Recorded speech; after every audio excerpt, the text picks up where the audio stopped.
It's still setting up meeting for custom streaming. 10 until you Well, hear the we're fee. there. Okay, here we go. Thank you. Okay, everybody. Sending the feed your way. Have a great show Thank today. you. Everybody wave hello to LinkedIn, wave hello to YouTube, wave hello to Facebook, and wave hello virtually to the Voice America Empowerment Show. Dance with me. Welcome to Read My Lips Radio, a lively hour of unscripted conversations with savvy creatives. Producer and host, aka Radio Red, asks novelists, artists, photographers, designers, comedians, actors, musicians, composers, screenwriters, directors, and technology innovators about their creative passion, inspirational muses, and how they create. Ooh, how those lips can talk. Steve, you missed the lips. Here's aka Radio Red. Thank you to the voice of Ryan Treasure. We've got an interesting show today, Radio Red in the house. And for those of you who are seeing the new background for the first time, I'm proud that I created this in Night Cafe Studio with a couple of text prompts, some funky stuff like mix oil and water and red and silver and tinsel and soap, and give me a moonscape. And then I said, but it's got to have lipstick. It's got to have a red mic. And then I went in Photoshop and added the lips, read my lips, cool conversations with creators with akaRadioRed. So welcome to the new background. Happy to be here. This is Monday, the first Monday of February, 2024. My goodness, those of us who are still around never thought we would get to this point the past couple of years. But we are here.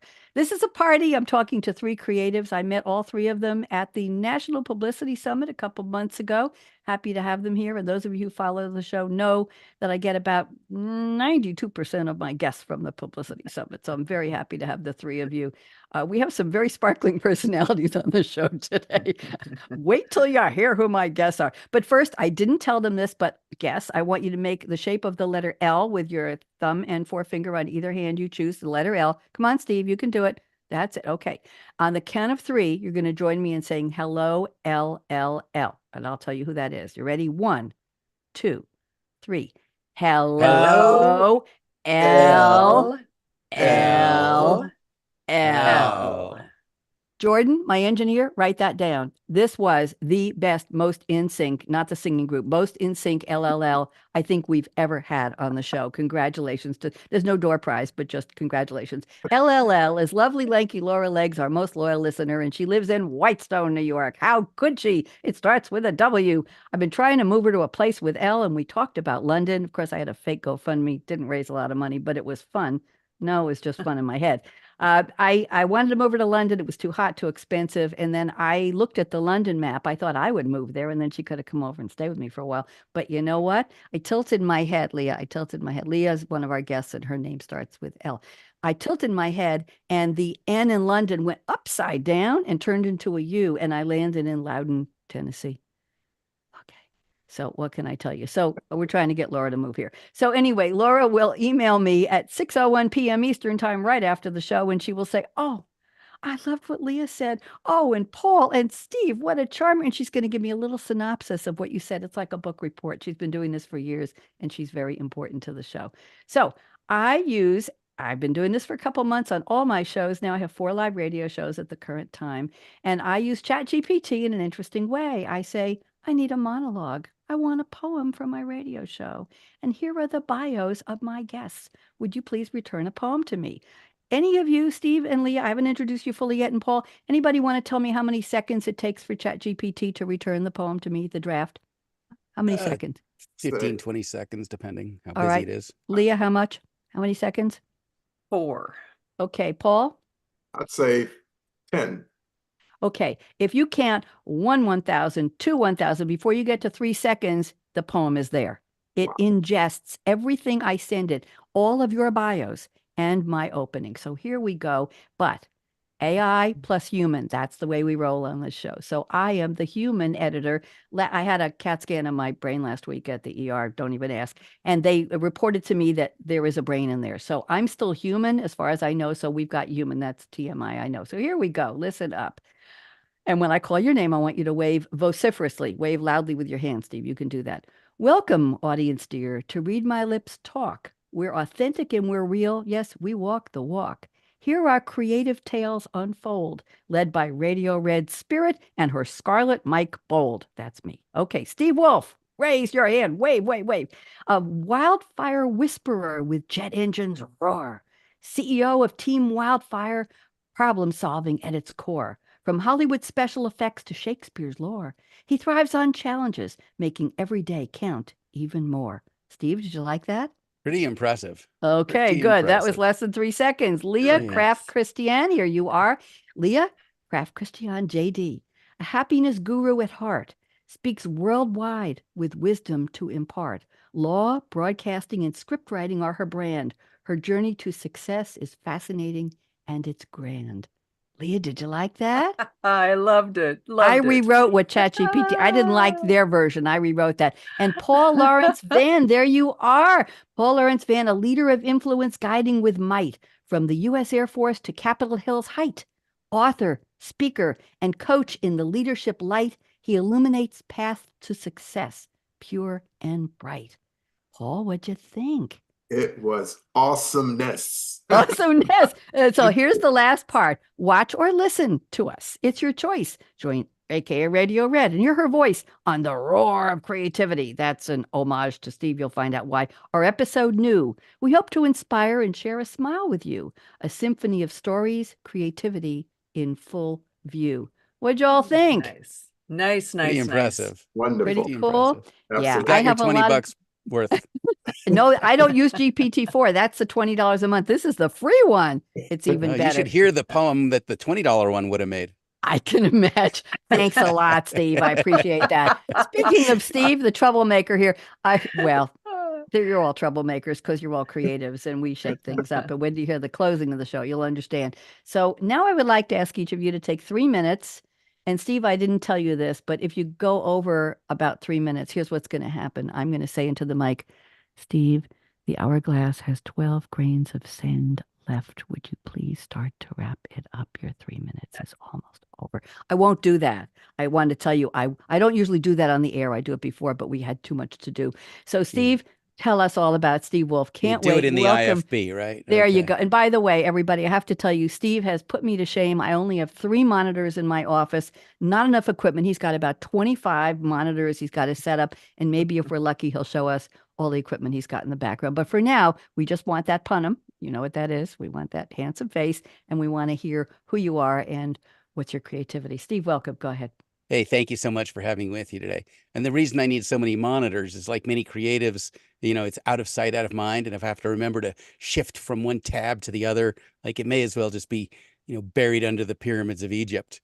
So everything's got to be out, no drawers, all shelves in the house, right?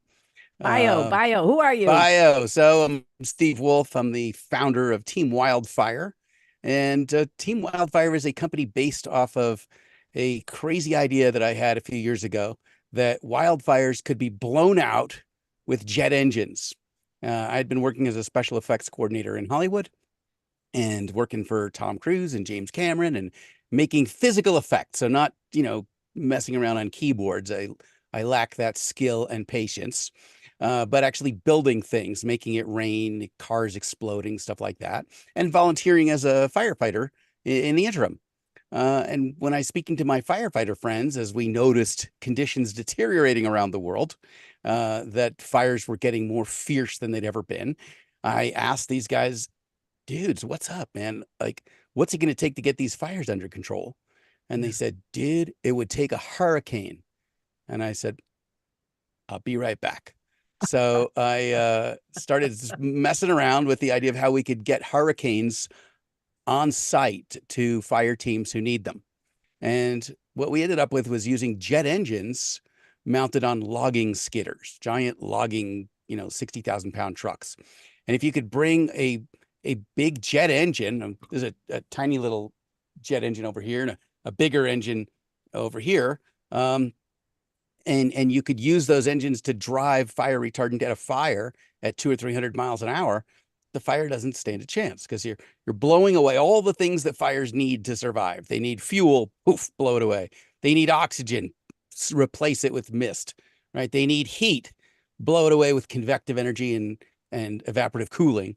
And they need this delicate chemical reaction to happen where the oxygen and the fuels are combining, and you can disrupt that too. So this doesn't mean you could put out, 10,000 miles of fire at once, but it does mean that you could control the local weather around something that you don't want to burn up, like a nuclear power plant or a school or a hospital, and the opportunity to protect, individual assets like that could be huge. So we started Team Wildfire. I have some amazing co-founders, Dan Eman and Andy Amalfitano, both actual fire chiefs, so not crazy creatives, but actual serious people.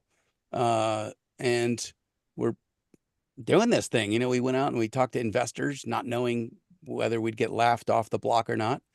We raised $4 million, and now we're out actually building this crap. So pretty soon we'll have our prototype back from the shop, and fingers crossed, it does more to put out fires than anything we've seen before.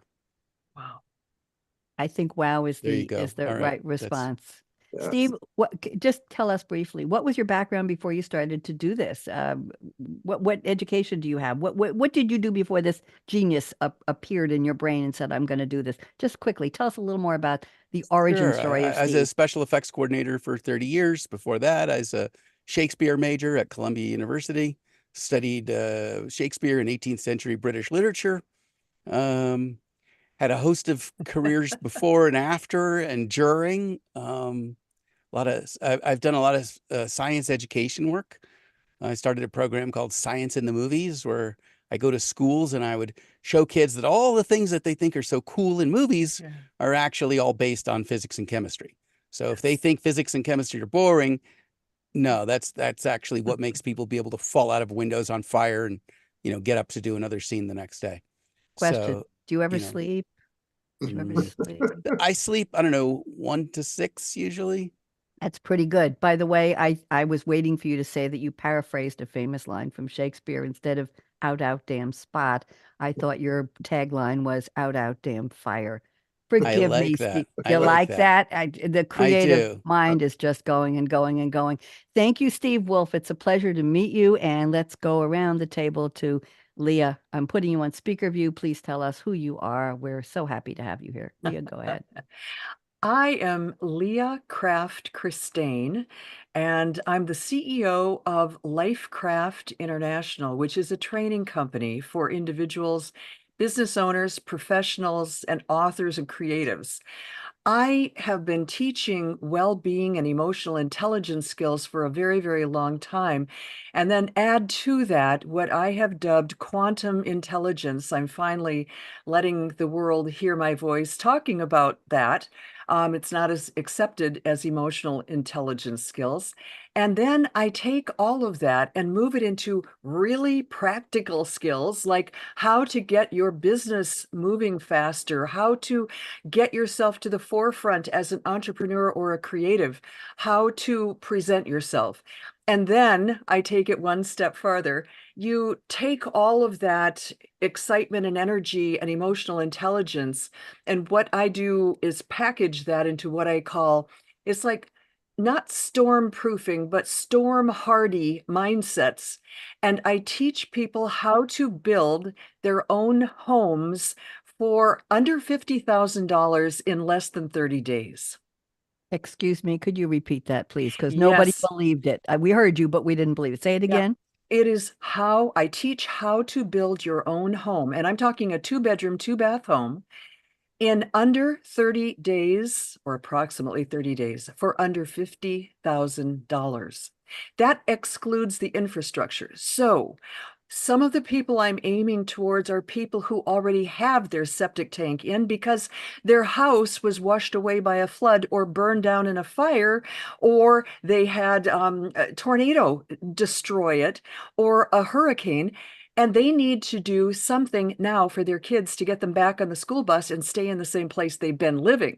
And so I'm teaching them how to do this on a credit card and using Lowe's or Home Depot or someone else's credit to build it while they're waiting for the insurance company to get their act together and help them to rebuild on the same spot. So that's part of it. But I'm also teaching women, veterans with children who want to and need to get themselves in a stable position so they can make sure nobody says you can't keep your kids.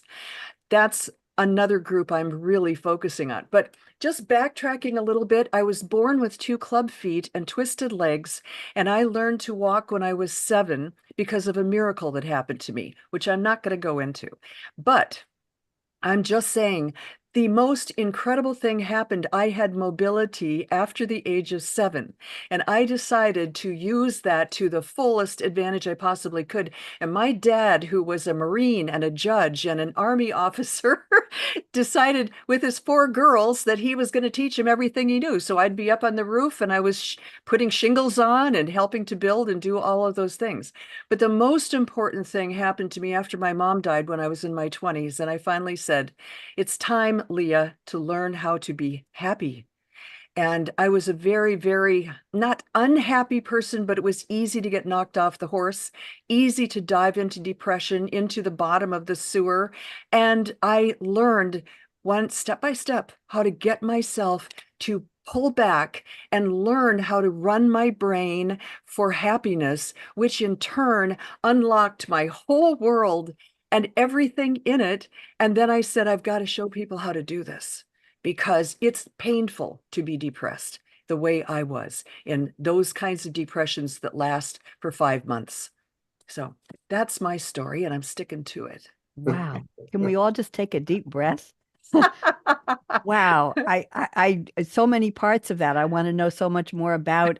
You did such a lovely job of it. I can't believe anybody knocking you off of anything, Leah. You're a force of nature.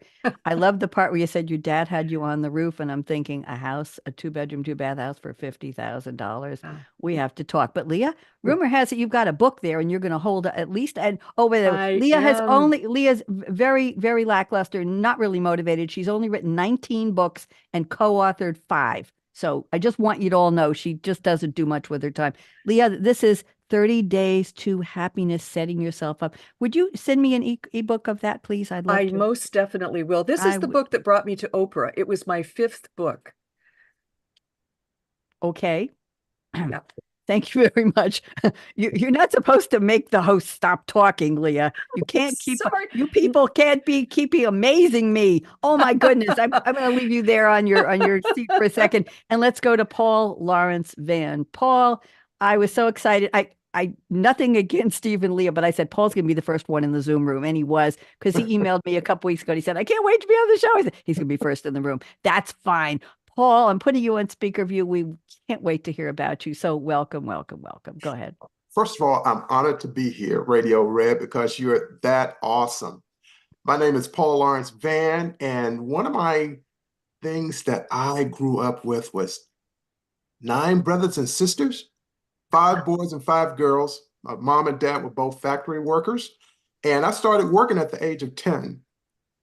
Back in the day, there was no such thing as a side hustle, but my parents started a community grocery store called Vann's Grocery and Fish Market. And I was jumping up and down. Oh my God, we're going to have a grocery store, until my parents told me that I would open the store every day after school. Out with the school activities, out with the sports. It was over for me. And I did this for 5 years. And to fast forward, I was a first generation high school graduate, first generation college graduate, first generation getting a master's degree. And in so doing, I ended up with a bachelor's degree in business. And on the same day I graduated from Shaw University in Raleigh, North Carolina, I received my commission as a second lieutenant into the United States Air Force. Now, I want you to understand. Can I interrupt and say thank you for your service? You're very welcome. Okay. I'm honored to have served. Now continue, please. Go ahead. Thank you very much. And I was the first one to say when I was younger, I'll never serve in the military. You know why? Because Walter Cronkite would report the Vietnam veteran casualties every night. And I said, I don't want to go out like that. And what happened, what changed? I went to basic training for the Air Force, 6 weeks just to get out of my summer job, my job with UPS. It was hot in Raleigh in the summer. I'll go to basic training. So I go to basic training. I'd never flown on a plane before at Dover, Delaware. And in the 3rd week of that 6-week encampment, we flew over Bermuda. And first of all, that freaked me out because we're flying over Bermuda. Planes crash, ships sink. Bermuda Triangle. Yes, Bermuda famous. Triangle. Yep. And then 2 weeks after that, we were flown to Columbus, Mississippi, and we were put in Air Force jets and had what was called flight orientation. And we would put us in there with the instructor pilot, go up about 10,000 feet, and then the instructor pilot would let us take over and fly for a little while. And that's where the Air Force got me. They got me hook, line, and sinker. And so when I came back to college, I decided to join a 2-year ROTC program at North Carolina State University. So I was cross-enrolled. And then upon graduation, I went on active duty. I went on and served 20 years, mostly doing acquisitions work. So buying things for Department of Defense, for Department of the Air Force. And it ended up, after 8 years, I left and I was recruited by Mobil Oil Company. So I wanted to do a little oil and gas. My dream had always been, I want to work at a Fortune 500 company. And so Mobil recruited me. I did that for 2 years, financial work for them for 2 years. And then I get a phone call one day from the Pentagon. And this colonel, he asked me, hey, I see that you're trying to get into the reserves. Would you like to come back on active duty? I said, where would I be assigned? He said, the Pentagon. The Pentagon. And so I decided I would go back in. Here's the problem, akaRadioRed. I was 30 pounds overweight before I could go back in. So in 3 weeks, I lost 33 pounds. I went to the physical exam in San Antonio. I passed the exam. The doctor asked me, hey, have you lost any weight lately? I said, yeah, I lost 33 pounds in 3 weeks. He said, don't ever do that again. Oh. And so what happened, I went on and I came back into the Air Force, served 12 straight years in the Pentagon. I worked 1 year on Capitol Hill for a member of Congress in the Capitol Hill Fellowship Program. So I worked for a member of Congress in the U.S. House of Representatives. And then 2 years later, I retired and then I became an entrepreneur. So now today I'm the founder and president of Wealth Building Academy, LLC, which is a leadership consultancy. So I provide keynote speeches, leadership development workshops, in addition to leadership coaching. And I'm the author of this book, Leadership is Influence. And this particular book here has me on a lot of speaking engagements this year. And I'll also have one engagement coming up at New York, at City University of New York. And then I have another one coming up in Paris, in France. So I don't speak the French, but I've been there before. I've been to Paris before. So I look forward to doing that. And I'm really just enjoying myself, based here in the Washington, D.C. area. And I have 2 Generation Z children. So I'm learning. I'm trying to stay ahead of them technology-wise, because if I do, I'll do much better with my business. But overall, really enjoying life. And after retirement from the Air Force and in my second chapter of my life, I did not want to just sit around and do nothing. I wanted to do something and continue to give and be of service to more and more people. Impressive, impressive, impressive. The 3 of you have more credentials than I have wonderful guests on the show, but I can't recall 3 people who brought such rich backgrounds of commitment, of creativity, of intelligence, of diligence, of energy, of optimism, and you too, Liah, of positivity. I don't like that word because it's funky, but that's what we're talking about. I'm impressed with the 3 of you. I would just love to take you all to dinner right now. Should we end the show and just come to Loudon and I'll find a restaurant somewhere? I'm serious. I'm serious. So let's move on. And what I would like to do now, thank you for the bios. And by the way, Paul, do you ever sleep? Do you sleep? Maybe 4 hours a night. Okay. And Liah, how about you? Do you sleep? I love my sleep. Oh. I get about 8.5 hours every night. Oh, bless your heart. Yeah. My mother-in-law used to say that. Bless your heart. Bless your heart. That's wonderful. I usually fall asleep watching one of my French detective shows, sitting straight up on the couch, and I wake up like, oh, it's 12:30 in the morning. Okay, well, I think I'll go to, no, I've got 52 Words with Friends games waiting on my iPad. So I wake up, I go to bed, I put the light, then I start, the iPad falls down, hits me in the knees. Now it's time to go to sleep. I'll put it down and I'll finish the games in the morning. But my sleeping pill is Words with Friends because it uses up the rest of what's in my brain from the day and makes me think. And then that's it. So thank you for answering the sleep question. So next on the program, I just want to talk to all the three of you more, but we're going to follow the format because that's the way I designed the show. So here's the deal. I've asked each of you to please send me a quote from a fictional character in a movie or a TV show or a song lyric, and you're going to relate it briefly. Let's keep it to 2 to 3 minutes. It'll be fine. To the topic, and the topic is just creativity. And then we'll go to your creativity statements and have a fun roundtable with that. So Steve Wolf, you have quoted H.G. Wells. Things to Come, 1936 British black and white sci-fi film. I didn't know they had sci-fi films that they called sci-fi in 1936. And Steve says, you have to see Raymond Massey deliver this speech to do justice to the words. They don't make actors like that anymore. That's not your voice. It was produced by blah, blah, blah, blah, blah, blah, blah. Nobody will know the names of these. H.G. Wells conceived his treatment as a news story meant to display the social and political forces and possibilities he outlined in his 1933 book, The Shape of Things to Come, a work he considered less a novel than a discussion in fictional form as the notes of a 22nd century diplomat. Here's the quote. It's long, but listen up. I can't do it in a Raymond Massey voice. Do you want to do it Come for on, me, you could Steve? try. Okay, for a man, no rest and no ending. He must go on, conquest beyond conquest, from this little planet with its winds and ways, and then all the laws of mind and matter that restrain him. And when he has conquered all the mysteries of time, still he will be beginning. How'd I do? That was great. That was a cold read. I didn't practice. Well, that was pretty good. Thank you. Thank you. Wow. Raymond Massey, thank you for inspiring me, I guess. I wasn't channeling anybody. Steve, you got 2 minutes. What does this have to do with creativity? Go ahead. What do I know? Please. What it has to do with creativity was a temporal centricity in the future rather than one of orientation in the present. And I think for a lot of creatives, we live more in the future than we live in the present, because even though the world may confront us with what is going on today, what we're perceiving is the way we imagine the world could be.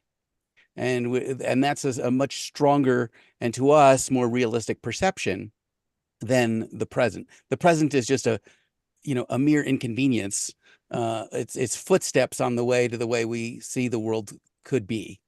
And then we feel compelled for some strange reason to start to reshape the world from the status in which we find it into the status in which we would like to see it, because we believe that that would be better for the planet, for the people, for whatever, if it were like that. And so we feel a strong compulsion to start to reorder matter based on our imaginations.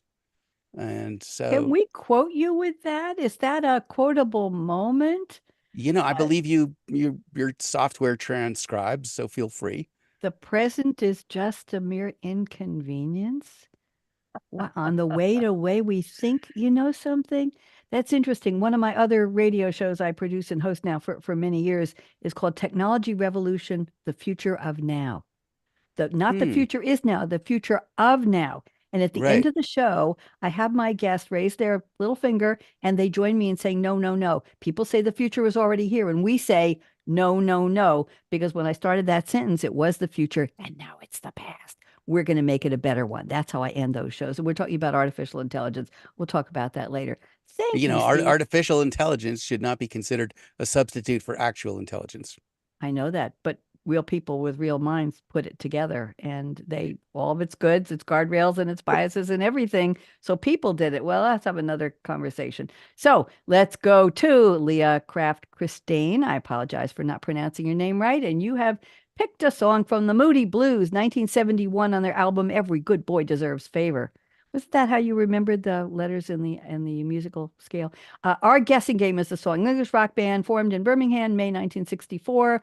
Drummer Graham Edge, guitarist vocalist Danny Lane, keyboardist vocalist Mike Pinder. They all sang. Multi-instrumentalist vocalist Ray Thomas and bassist vocalist Clint Warwick. They were part of the British beat and R&B scene of the early to mid 60s. They came to prominence with a UK #1 and a US top 10 single, Go Now. I remember that. I do. Here's the line Liah is quoting. Bless the days when I'm feeling strong. Liah, that's lovely. Just lovely. Go ahead. What does it have to do with your creativity? part of my creativity is in the speeches I give and the seminars I give, the programs I put together.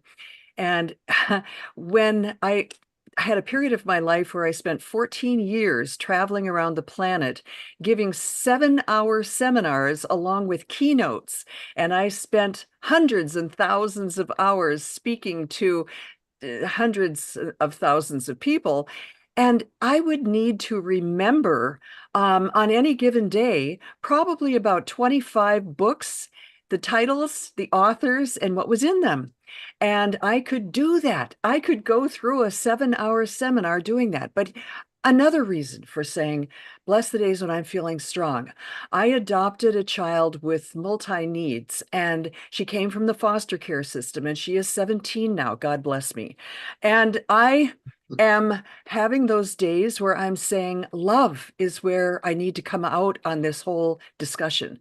Love is what I need to get back to. It takes tremendous strength to get back to love and say nothing else matters. Really, nothing else matters. Nothing else matters. I'm Yeah. trying to get the confetti for you, Leah. Here's the confetti for you. The new Sonoma operating system, I didn't mean to interrupt you, on Mac does this on FaceTime. It does it on Zoom, and there are all kinds of two thumbs up. I see my thumbs I are love not it. balanced there. There you go. love it. There. I got fireworks for you. Oh, fireworks are the best. I can Thank make a you. rainstorm. I can Yes. make all kinds of stuff. So there's all kinds of, yeah, my son was teaching that to me. He's all grown up. but- Leah, thank you. And God Yeah. bless you. Go ahead, finish your sentence, please. But when I'm consulting with people and I will have a flash of insight of something they could do, and it's so exciting to me, that's something I can give to them as a gift. Or when I have a foundation I created for girls aging out of foster care who have no families and no one stepped forward to adopt them, and they don't have anybody related to them to say, hey, honey, come and live with me. So I started this foundation called Lifestar Academy. And when I'm talking with these kids, sometimes it takes the most monumental imagination and insight to come up with a solution after you have just heard their story that made you glaze over thinking, oh my Lord, how did she survive that? But to come out of that and say, you know what would be incredibly wonderful for you to do? I can see you doing this. And seeing a flash of empowerment on her face and insight or hope or anything that will give her fuel to light that match and ignite her future. That's what I need myself to do as many days I am on this earth as possible, because that's what we all have to have is imagination. So God bless the days I'm feeling strong, because that allows me to see that vision for them and for myself. But ultimately it's about love, because you don't want to share that vision if you don't feel love. And so you're feeling love for your clients, you're feeling love for these kids, and you want them to see what you're seeing. And it takes strength. Thank you. That was beautiful. Just beautiful. You're inspiring me. I think I have to go out and start something new now in addition to my radio work, because I have a lot of free time. And it's like, oh, you're doing too many shows. No, 4 shows. I used to do 12, 18 shows all the time, and now it's down to 4. So no, you would be such an inspiration to these girls. We'll You can't talk. imagine how spunky they can be. We'll They're just talk. magnificent. Lovely. Thank you. And let's go around one more seat around the table to Paul Lawrence Vann. And Paul has picked a quote from War Room, a 2015 drama film. The character is Mrs. Clara Williams, played by Karen Abercrombie. It's a 2015 American Christian drama film. Drug salesman Tony Jordan and his wife, real estate Elizabeth Jordan, real estate agent, appear outwardly successful. Oh, everybody envy us. They have a large house. They have money, a beautiful daughter named Danielle. Well, who wouldn't envy that? Behind the facade, their relationship is strained. Tony is callous, verbally abusive. He's thinking about cheating. No, Tony, don't cheat. And almost never there for his daughter. Elizabeth is hired by elderly woman Miss Clara to sell her house.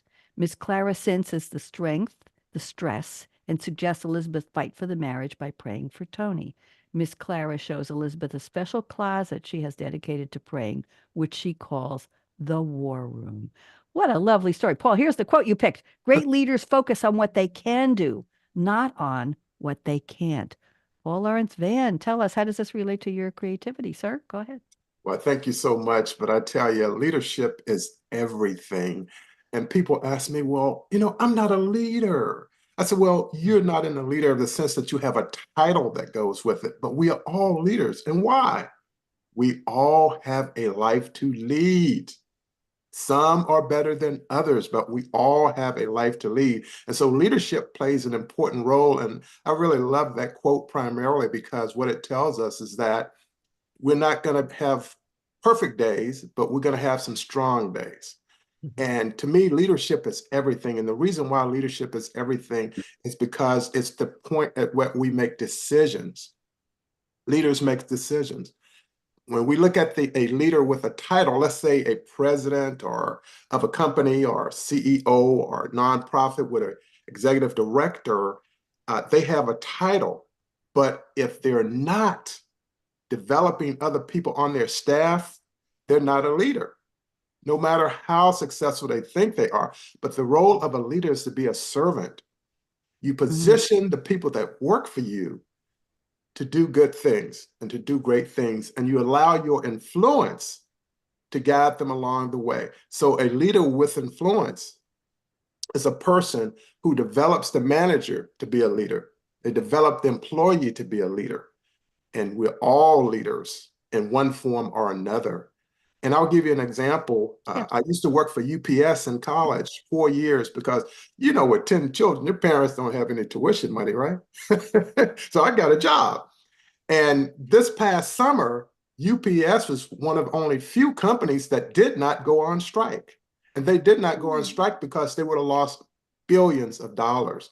If we look at the UAW, in the first 10 days, they lost $5 billion due to work stoppages. And the reason why this happened is because it was poor leadership on the part of the company, the union, and the employees. They really should have gotten what they wanted because eventually they did. And that's going back to UPS. UPS just figured, let's cut our losses. We'll pay these drivers $170,000 a year, and they're worth it because it's riskier to deliver packages today. They created goodwill. And that goodwill is when the next contract negotiation comes up, everybody's going to be more relaxed. They're not going to be under pressure. Me against you, you against me. It's more of a win-win. So leadership plays a tremendous role. And I like to tell the young people that you're leaders too. And the sooner you learn that, better off your life is going to be. Because if you can lead your life, you can lead anything. You must be able to lead your life. You have to make good financial decisions for your health, decisions for your community to keep a safe community, a nice community, and help people as opposed to trying to hurt people. That's really the sign of great leadership. And that's really what I espouse to. And again, I started working at the age of 10. And so my leadership started at the age of 10, building a relationship with the vendors that would deliver the milk, who would deliver the sodas. They delivered the ice cream. Look out. But Dad said, what happened to the ice cream, son? I don't know. I don't know. Thank you, Paul. Very, very impressive. All of you. Thank you for working your way through the quotes. I appreciate the time you put into selecting such interesting quotes. Now I'm going to pick, we have 17 minutes left. I got a lot to squeeze in here. So let's take 2 minutes. I'm going to read one creativity statement from each of you. I'll pick one and just take 2 minutes. And if you see me doing this, I'm not being rude, but it means just let's wrap it up.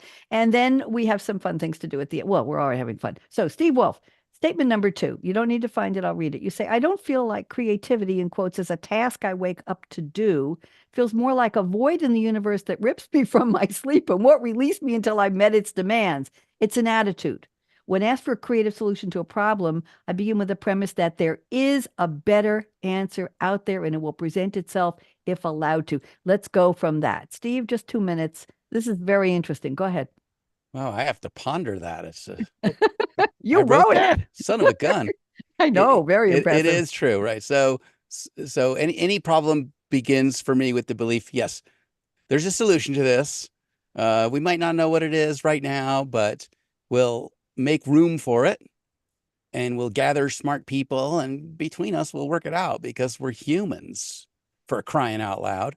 And we put a man on the moon, if you believe everyone except Fox News, and Ooh.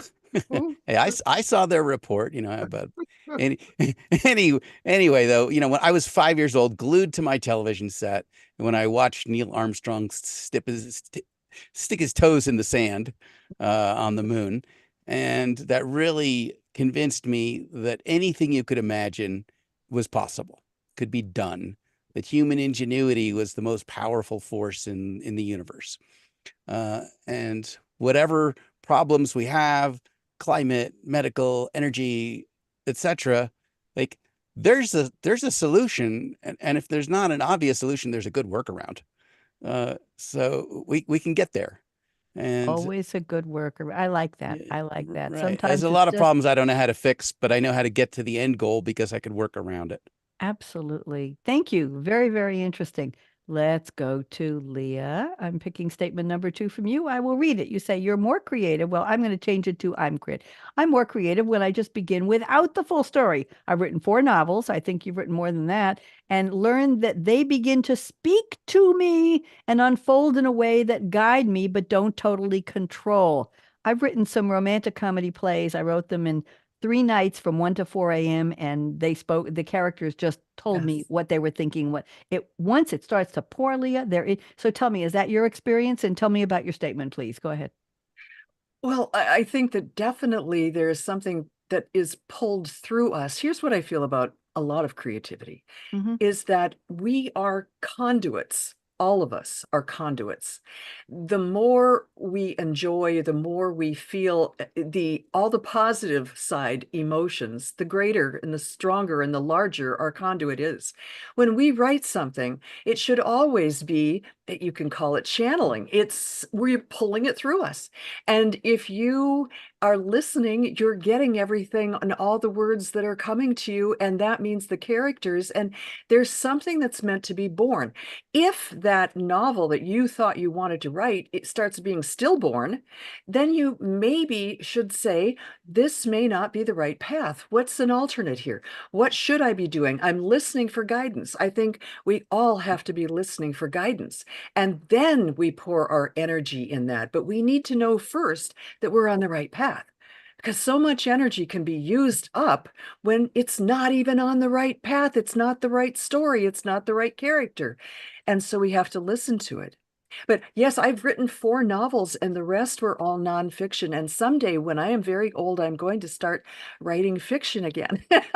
You I'm looking at you, Leah. You're never going to get very old. You're always going to just be like you are right now. You're going to be timeless. Can you deal with that? I want timeless. Yes. Timeless is a good age to have. I'm striving for timeless as well. Yes. And I have had people say, how come you're still out there riding your bike wearing a ponytail? And I'm thinking, I was so lucky that so much of what I've done in my life was necessity.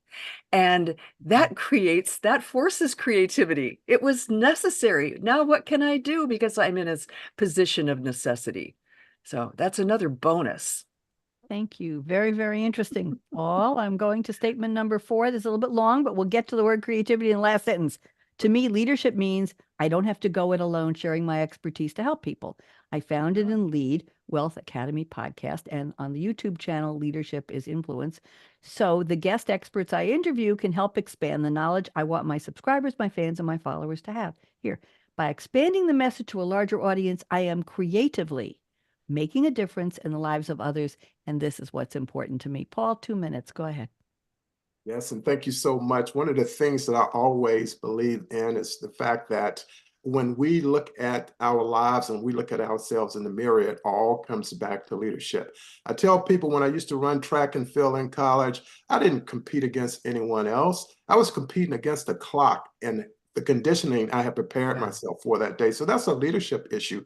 I really espouse to leadership, and I decided to get it on the YouTube channel, Leadership is Influence, primarily because I know that when we look at the major problems that are not only taking place in America, but around the world, it's all the result of leadership. There may be a problem with the leadership, and the number one thing that a leader should have is quality. The leader must have the quality of themselves. That's the most important thing. And then we also need to understand that we can all lead and we don't need a title to lead. We're all leaders, every one of us. And as a result, when we look at leadership and we look at sharing it with other people, it's to help make the world a better place. It really is to make the world a better place. And it's something I really espouse to. And that's why I wrote the book, Leadership as Influence, because I provide a three-pronged approach to becoming a leader of influence. And a leader of influence, again, is a servant leader.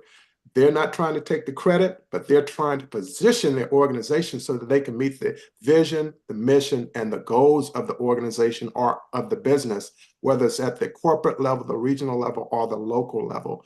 And that goes for schools, that goes for K through 12 schools, colleges, universities, corporations, and of course the military as well. So that's what I truly believe, that leadership makes all the difference. And we want to turn the world around. We're going to start with love, but we're going to have the foundation of leadership. Yes. I love it. Thank you very much. Thank you all for putting so much. Red, is crosstalk allowed here? Yes, go ahead. Go ahead. You can. No, I forgot to tell you. You have 10 fingers, I think you still have 10 fingers, Steve. The middle finger I don't respond to, but any of the other fingers wiggle and I will call you. So wiggle a finger and I'll call you. Does anybody have a little finger going up here? Oh, Steve Wolf, go ahead. Talk to Paul. Go ahead. Leah, you said that your creativity often spawned from need. And I wanted to add the important role of empathy here, because the need that you're responding to might not be your own, but you might feel as called to solve a problem that someone else is experiencing as one that you're experiencing yourself. Exactly. And, in my work with the girls who are in foster care and aging out without any helping hand waiting, if I had had the perfect life, they would not relate to me. But as it was, if I wanted a new dress, I had to learn how to sew. And then at age 9, learned how to make cookies and go around and sell them so I could buy fabric so I could sew a new dress. And when I was wanting to go to college, my parents didn't know anything about my applications or even my desire to go, because I did not want to put a burden on them to even think about the financial part of it. And so they never knew anything about it until I landed there. But these girls need to know that sometimes, because they could look at me and say, "Oh, I bet you just had everything." And I'll say, "Here, let me tell you about what I grew up with." I would love to talk to some of your girls, Leah, if you ever think my story might help. So we'll talk, okay? We definitely need to. I would love that. So listen, I have some fun stuff to do here. Well, this has all been fun, but we have time now. I usually have to rush through this. I have some famous birthdays. Some people you may recognize, and some I promise you won't, but I've selected them for birthday wishes for a reason. So let's go through age first. Tim Meadows. Remember, actor, cast member on Saturday Night Live. He played Sam McPherson in the comedy spoof Walk Hard, the Dewey Cox story. He was Principal Glasscott in ABC Schooled and Judge Tollbeck on CBS's No Activity. And he was in some films, The Coneheads and Wayne's World. And he was part of Second City Comedy Troupe. Happy birthday. Tim Meadows is 63. Can you believe that? And then a fabulous artist and actress who's just so well known, Laura Linney, is 60 today. Oh, wow. She was nominated for an Oscar for the 2000 drama You Can Count on Me. She's been in Mystic River, Primal Fear, Love Actually, The Truman Show, Ozark. She's been in with Justin Bateman since 2017. Golden Globe Award for Showtime series The Big C, and she played Kelsey Grammer's love interest in the last season of Frasier. I didn't remember that. And then we have the lovely American country singer Sarah Evans, is 53 today. Only a few gold and platinum selling records, including her 1998 album, No Place That Far, awards from every possible music association. And she was a nightclub performer at the age of 16. She really wanted to sing. Here are some people you've never heard of. I don't think so. On YouTube, we have a gentleman named Jeremy Fragrance, Fragrance. Fragrance. He only has 2 million subscribers on YouTube. But he's 35 today. He's a perfume critic. It gets better. Perfume critic and reviewer and a blogger. He also gives lifestyle and dating tips and promotes his own Fragrance One line. He's a model and he's an entrepreneur. He holds a master's in international business and marketing. Hello. His video of the top 10 perfumes, he did a top 10, and we're talking big names, got 5.3 million views. Wow. So Happy birthday to Jeremy Fragrance. And we know that's not his real last name. And then we have here, oh my goodness gracious, we have a lovely lady named Kristen, Christen, like Christian, but Kristen Dominique. She's 37. She only has 4.5 million subscribers on YouTube and 2.1 million on Instagram. She's a beauty phenomenon. And Leah, she gives freelance makeup artist. She gives makeup lessons. She has her own line of cruelty-free makeup, a beauty company. And she started her social career with a video, How to Create Fuller Lips. I thought that was very germane. So happy birthday to Kristen Dominique. Okay. Today in music history, February 5th, you all remember? I'm going to give you some real tips here. 1976, Elvis recorded For the Heart, Hurt, and Danny Boy. Didn't mean to do that. 1977, Mary McGregor's Torn Between Two Lovers. Remember that? #1 for the first of 2 weeks. 1981, Joni Mitchell. Did anybody see her on the Grammys last night? Yes. Oh, heartbreaking and encouraging at the same time. She survived a brain aneurysm 10 years ago and had to learn to walk and talk again. And she was singing. She was inducted in 81 into Canada's Juno Hall of Fame. Bravo, Joni Mitchell. Beautiful as always. In 1983, Africa by Toto hit #1 in the U.S., replacing Down Under by Men at Work. There you go. In 1990, Hasbro introduced the New Kids on the Block dolls, which came with personal interview cassettes. And they were also selling phones, buttons, and fanny packs. Good for New Kids on the Block. In 2007, on this day, and I know you're all just excited about this, Apple Computer settled a long battle with Apple Records, which was the Beatles label. You know why? They didn't want Apple, the computer maker, to sell music under the name Apple. Well, I guess they won.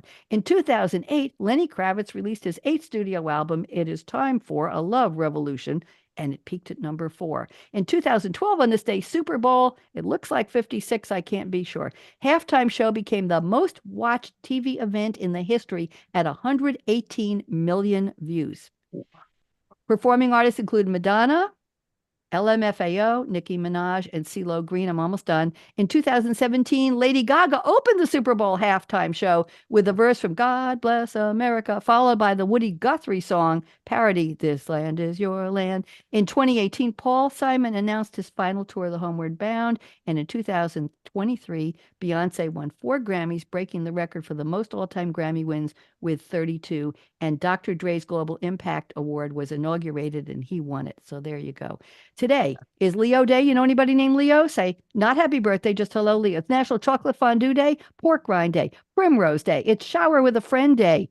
Ooh, Weather Person's Day. It's Freelance Writers Appreciation Week. And I have 3 minutes. Thank you, Jordan. And it's International Networking Week. That's what we're doing. So here we go. February is the month of African American Heritage and Black History Month. I have to tell you this, but I'm going to whisper it. It's National Condom Month. Don't say a Yes. word. It's also Spunky Old Broads Month. I don't know if those two go together. It's Adopt a Rescue Rabbit Month, Humpback Whale Awareness, Library Lovers, Bird Feeding, Blawbuster, Embroidery Month, Goat Yoga Month, Haiku Writing Month, Mend a Broken Heart Month, Pull Your Sofa Off the Wall Month, Return Shopping Carts to the Supermarket Month, Dog Trading Education, and Bike to Work. And for foods, in February, we celebrate berries, fresh, chocolate, fabulous Florida strawberries, Great American Pie, avocado, banana, cherry fondue, not together, grapefruit, macadamia nuts, and sweet potato. And I've got 3 minutes left. I'm good. So any of those holidays you're going to be celebrating, Paul? What do you think? Maybe avocado month or fabulous strawberry, Florida strawberry? What I'll do you take think? both of those. That I like sounds both good. of them. 2 months left. You know, you left one out. What did I Radio leave Red. out? What? Today, February 5th, is the 55th anniversary of my mom's 28th birthday. Oh, happy mazel tov to birthday, your Mom. mother. Happy birthday. And by the way, this week you can tell your mom it's Shape Up with Pickles Time month, and it's I will. solo diners eat out week. So we Ooh. have about a minute. Now I've got a minute and a half. So I want to do my closing. And by the way, in 2014, I had a list, Leah, top 10 tips for women in 2014. And I saved it all these years and I found it. And the #1 tip was aspire to be Barbie. The biatch has everything. That was from 2014, and now we've got the movie. So here are my closing words, and I don't have to rush so much tonight. And thank you all. Don't go away, the 3 of you. I'll talk with you afterwards. You ready? Life is short. Break the rules, aren't we all? Forgive quickly, so much. Kiss slowly, yes, definitely. Love truly. Now you're going to join me in a laugh that's uncontrollable. Laugh uncontrollably. 1, 2, 3. Steve, you could do better than that. Steve, go on. Well, that's controlled though, but it's still funny. Uncontrollably. And never regret anything that made you smile. And here are the final words. Work like you don't need the money, right, kids? Yeah. Because Yep. nobody else really cares. If you need it, you go do it. Dance like no one's watching. When I was teaching disco on top of a Formica table in a school cafeteria somewhere near Eugene, Oregon, in high heels to a class of 250 people in my disco class. Everybody watched because they thought I'd fall, and I never did. I made them give me a wooden stage the next week. Shame on them. So dance like nobody's watching. They watched. Great legs. Sing like nobody's listening. I didn't sing too much. Love like you've never been hurt. We all have. Get over it. Let your heart heal. Let it come back. Let it embrace love again. Money talks. Chocolate sings. La. And last but not least, I stole this line from a host I heard years ago. Thank you for turning me on. Everybody wave goodbye. Right on time here. Don't go away. Bye LinkedIn, bye Facebook, bye YouTube, bye Voice America. Jordan, are we out? Wait for Jordan. All clear. Great show. Thank you very much.